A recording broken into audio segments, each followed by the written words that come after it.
On a vu qu'on pouvait afficher les choix de réponse dans un ordre aléatoire, mais on peut aussi le faire pour l'ensemble des questions d'un formulaire. Alors, chaque question va apparaître dans un ordre différent selon les élèves. À chaque fois, ça va ouvrir d'une manière différente pour les élèves. Pour faire ça, c'est assez simple. Donc, j'ai mon formulaire, je suis en édition, je m'en viens dans la section questions. J'ai ici le petit bouton paramètres.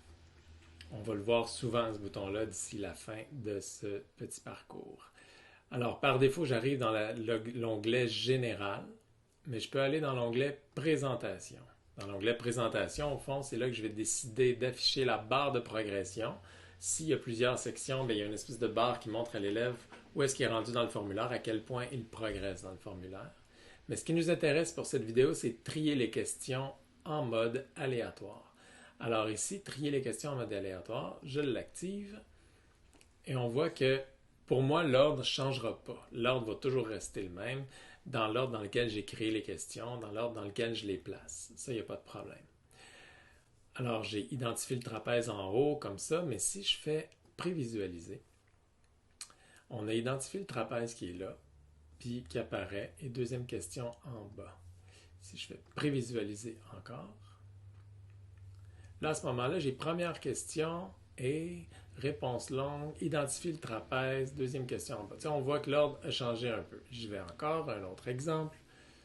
Et là, j'ai réponse longue demandée en premier, ensuite identifier le trapèze, et on voit que l'ordre change à chaque fois.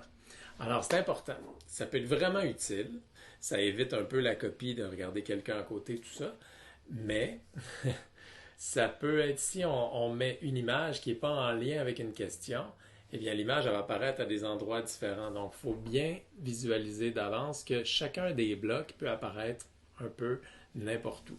C'est pour ça que dans la vidéo sur les sections, j'avais dit que nom et prénom, c'était une bonne idée de le garder dans une section à part.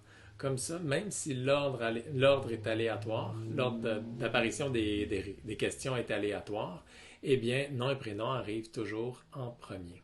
Par exemple, je fais prévisualiser. L'élève va régler la question de son nom et son prénom, et ensuite, ça va apparaître dans un ordre aléatoire selon les formulaires.